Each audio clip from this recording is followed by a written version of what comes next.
யோவான் 15ஆம் அதிகாரம் 7ஆம் வசனத்தை வாசிக்க கேட்போம். யோவான் 15ஆம் அதிகாரம் 7ஆம் வசனத்தை வாசிக்க கேட்போம்.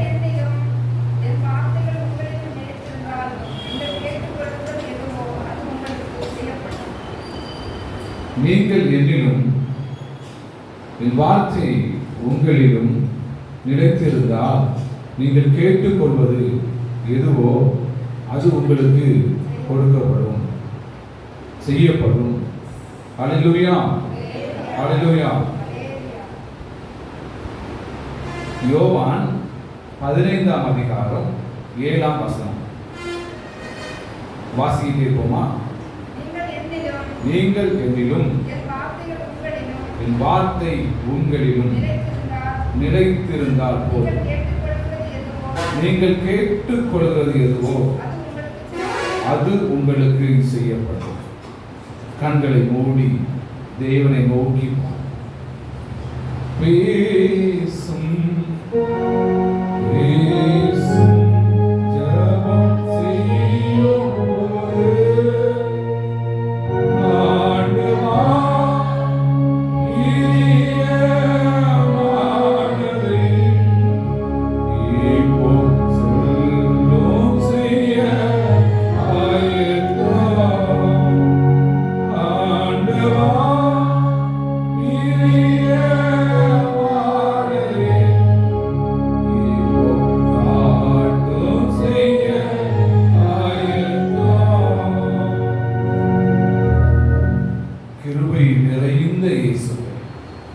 வல்லமை நிறைந்த இயேசுவே, மகிமையின் ராஜாவே, மகிமையோடு ஆளுகை செய்கிறவரே, உம்மை நோக்கி பார்க்கிறேன் ஆண்டவரே.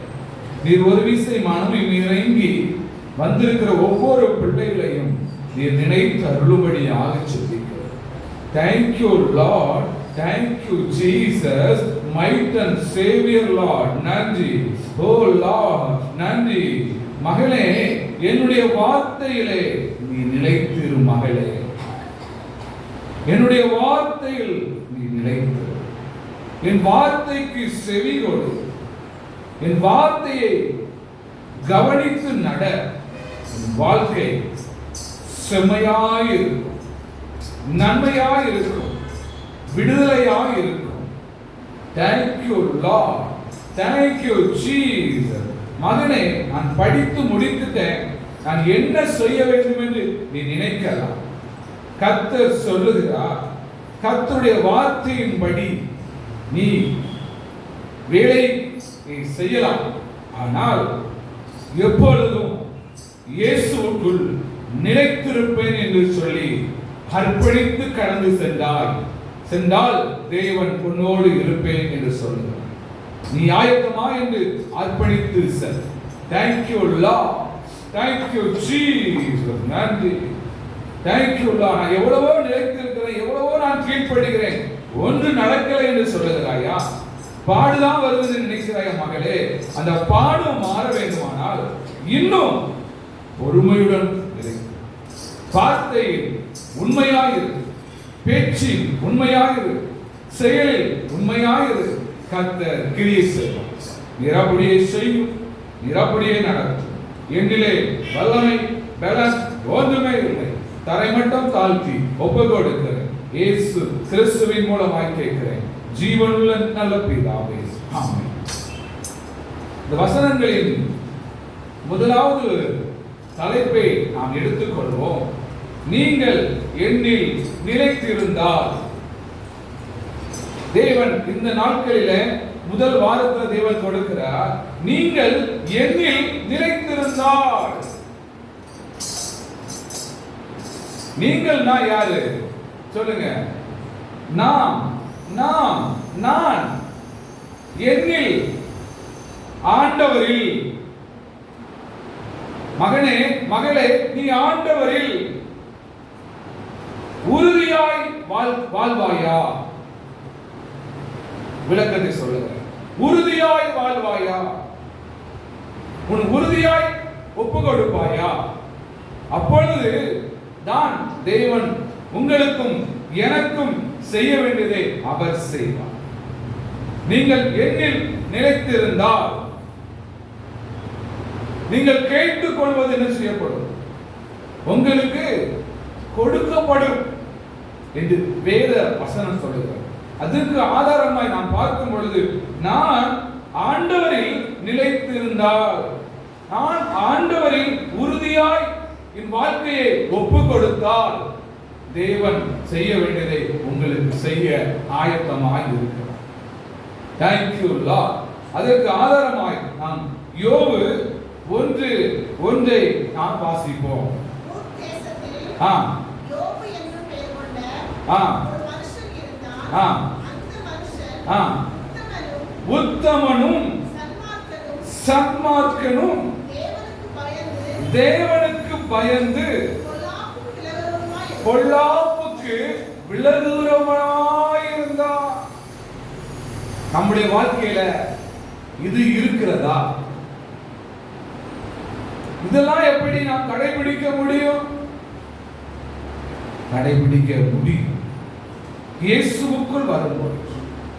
சில காரியங்கள் நாம் வழி விலகி போனாலும் மீண்டும் ஒப்பு கொடுத்து அர்ப்பணித்து வரும் பொழுது நம் தேவன் நம்மை தகுதிப்படுத்துவார், பக்குவப்படுத்துவார், சரிப்படுத்துவார். அந்த யோபுக்கு பாடு வரலையா, வேதனை வரலையா, உபத்திரம் வரலையா?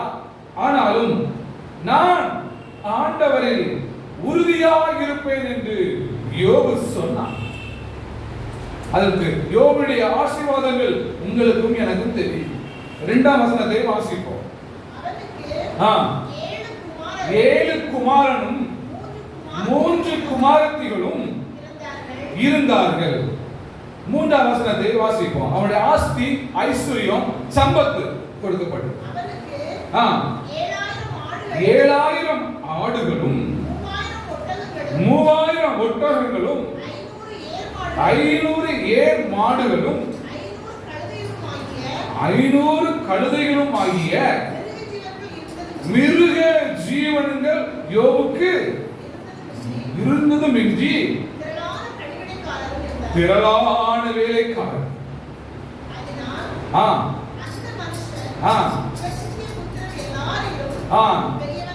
கிழக்கத்திய புத்திரர் எல்லாரிலும் பெரியவனாயிருந்தான், உயர்ந்தவனாயிருந்தான், ஆசீர்வாதமானவனாயிருந்தான்.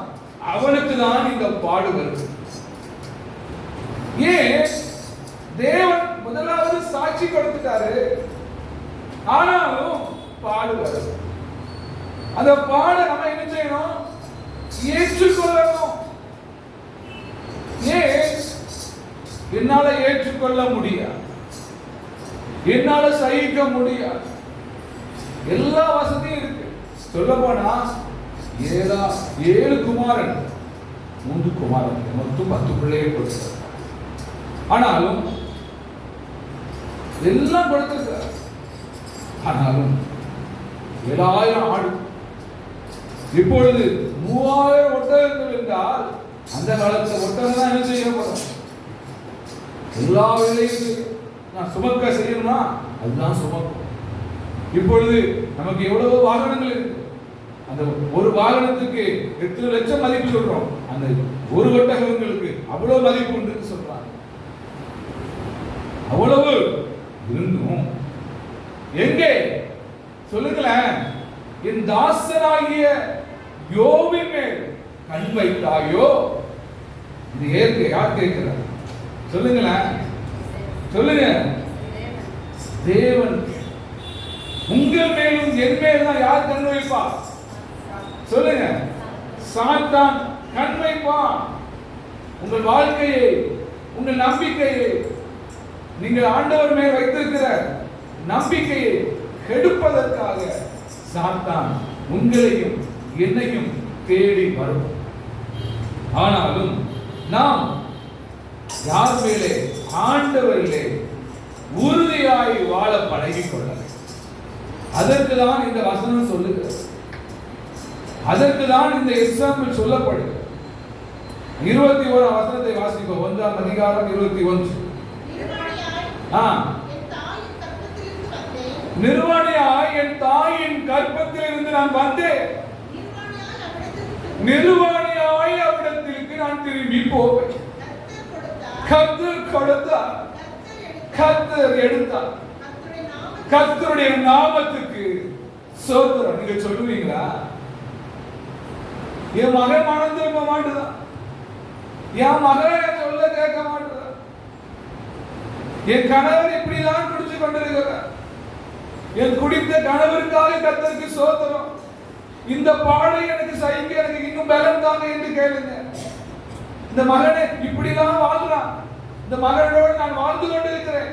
இந்த மகனை மாற்ற உம்மாலதான் முடியும். நீர் எனக்கு உதவி செய்யும் என்று கேளுங்க. யோபு எப்படி கேட்கிறான்?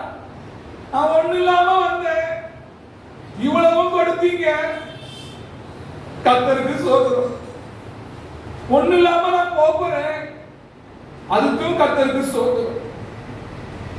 கர்த்தர் கொடுத்தார், கர்த்தர் எடுத்தார், அவருக்கு ஸ்தோத்திரம். இந்த வார்த்தை உங்களில் இருக்கிறதா?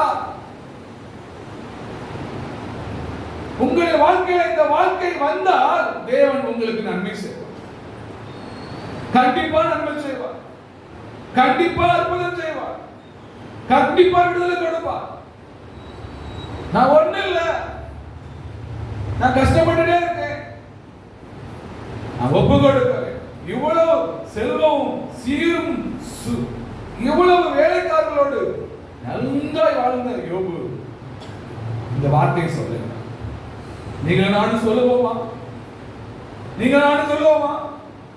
சொல்லுங்க. கர்த்தர் உங்களை நடத்துவார். கர்த்தர் உங்களை நடத்துவார். வெறுமையான பார்க்கிறனா வெறுத்து தள்ளாமே நிரம்பி அழியும் பார்க்கிறமா நிரம்ப தீருமே வேதத்தில் ஆண்டும் பத்திரமெல்லாம் இயேசுவை போற்றிடுதே என்னையும் அவ்வித ஆத்திரமா அழைத்து கொள்ளுதே என்னையும் அவ்வித ஆத்திரமா அழைத்து கொள்ளுதே.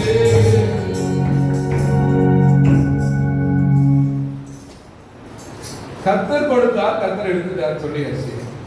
அதற்கு சொல்ற சொல்லிட்டார். இரண்டாவதாக அவன் சரீரம் முழுவதும் என்னது? வியாதி, நெருக்கம், உபத்திரவம், கஷ்டம். 2ஆம் அதிகாரம் 8ஆம் வசனத்தை வாசிப்போம். அவன் தன் ஓட்டை எடுத்து தன்னை சுரண்டி கொண்டிருந்தான். சாம்பலில் உட்கார். எனக்கு சில நாட்கள்ல சில ஊரில் இருந்து அந்த ஒரு இடத்துல தான், அதற்கே எனக்கு ரொம்ப கஷ்டப்பட்டேன் என்னுடைய வாழ்க்கை. அவன் சரீரம் முழுவதும் வேதனை, சரீரம் முழுவதும் பாடு, சரீரம் முழுவதும் கண்ணீர். யோசித்து பார் மகளே, உன்னுடைய வாழ்க்கையில தேவன் இப்படிப்பட்ட பாடுகளை உனக்கு கொடுக்கவில்லை. நீ ஏன் இயேசுவை இன்னும் மறுதலிக்க பார்க்கிறாய்? இயேசுவின் மேல் விசுவாசம் இல்லாமல் ஏன் வாழுகிறாய்? தேவன் சொல்றார், விசுவாசம் உள்ளவனாய் மாறு. 9ஆம் வசனத்தை வாசிப்போம். 2ஆம் அதிகாரம் 9ஆம் வசனம்.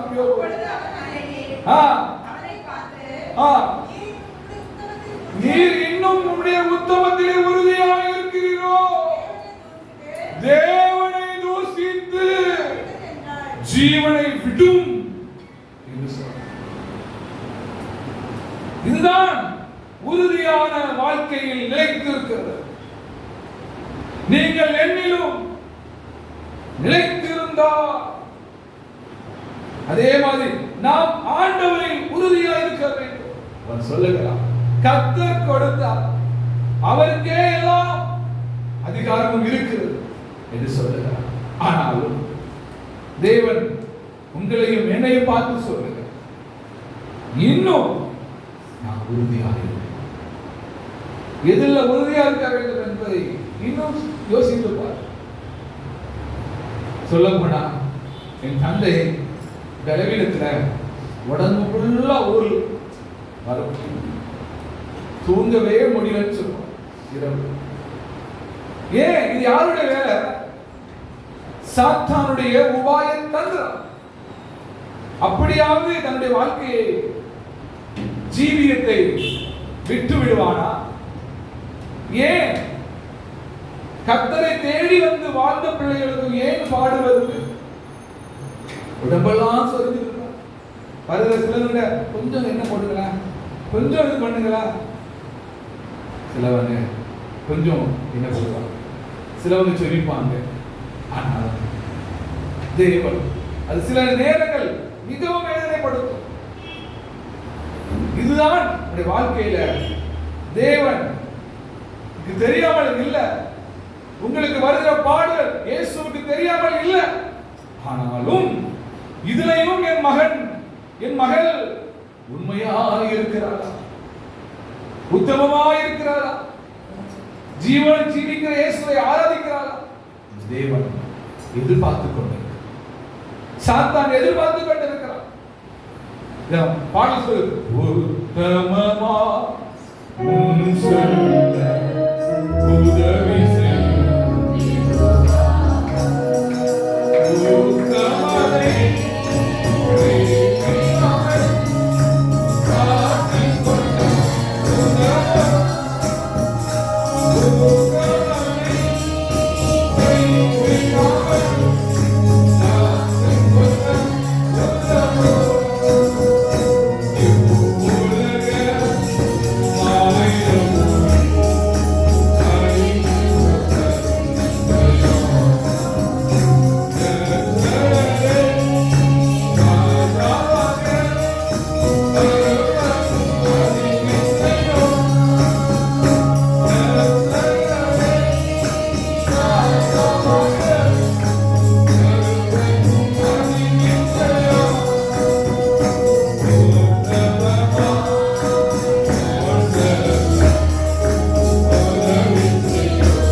தீர்மானங்கள் தோக்காவண்ணம் காத்துக்கொள்ள உதவுங்க. பரிசுத்தமாய் நாம் வாழ பழகிக் கொள்வோம். யோபு வாழ்ந்து பழக அனுபவித்தான், கஷ்டப்பட்டான், உபத்திரப்பட்டான். ஆனால் தேவன் அவனை உறுதியாய் அற்புதங்களை செய்தார். 19 அதிகாரம் 13 வசனத்தை வாசிப்போம். யோபு 19:13.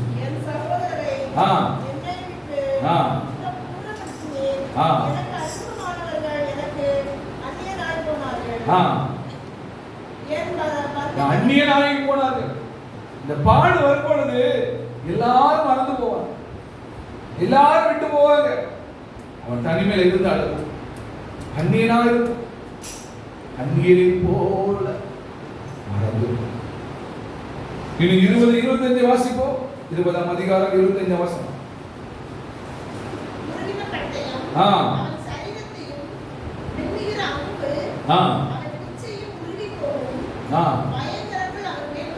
பாத்தீங்களா? இதெல்லாம் நமக்கு வந்துட்டா ஒரு பட்டையை சுத்தி ஒண்ணு போச்சு, 2 போச்சு. அதிலையும் அவன் நிலைத்து தேவன் அவனை இன்னும் நடத்தினார். 3ஆவதாக நான் சொல்லி முடிக்கிறோம். அவனுக்கு கொடுக்கப்பட்ட ஆசீர்வாதங்களை பாருங்க. எல்லா பாடுகளையும் பட்டு 42:7 வாசிப்போம்.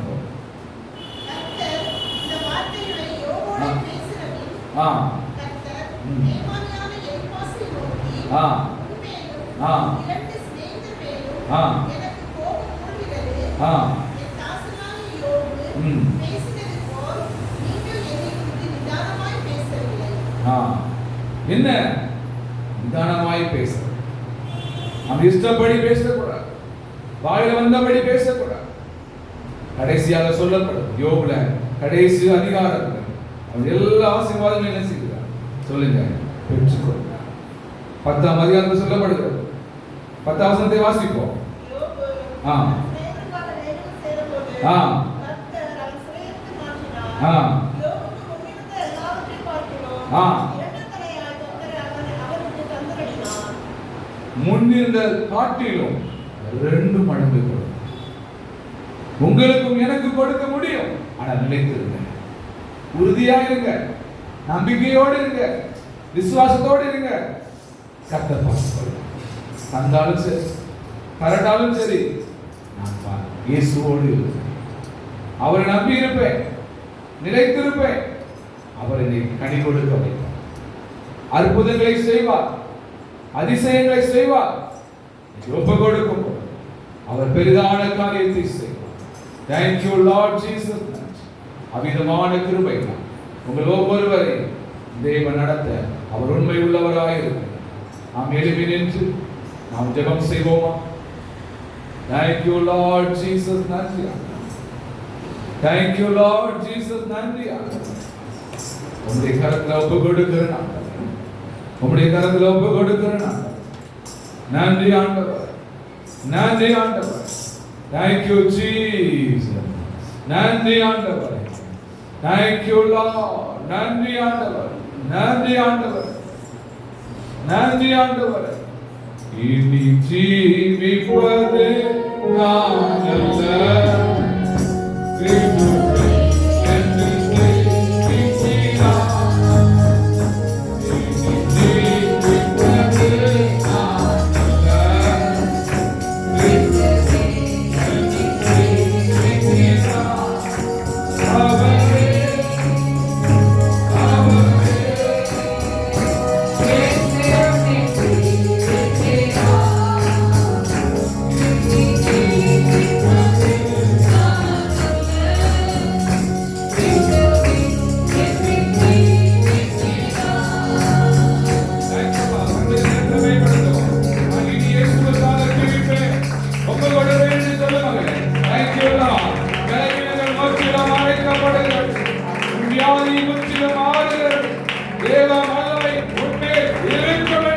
அவரே உன்னை கைவிட மாட்டேன் என்று சொல்லுகிறார். யோபை கைவிட்டது போல இருந்துச்சு.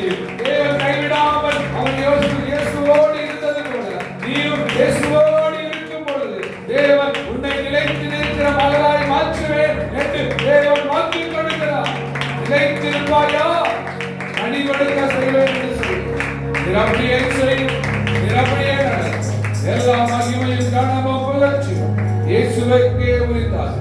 இயேசு கிறிஸ்துவின் மூலமாய் கேட்கிறேன் ஜீவனுள்ள நல்ல பிதாவே, ஆமென். ஹல்லேலூயா. அல்லை மோரே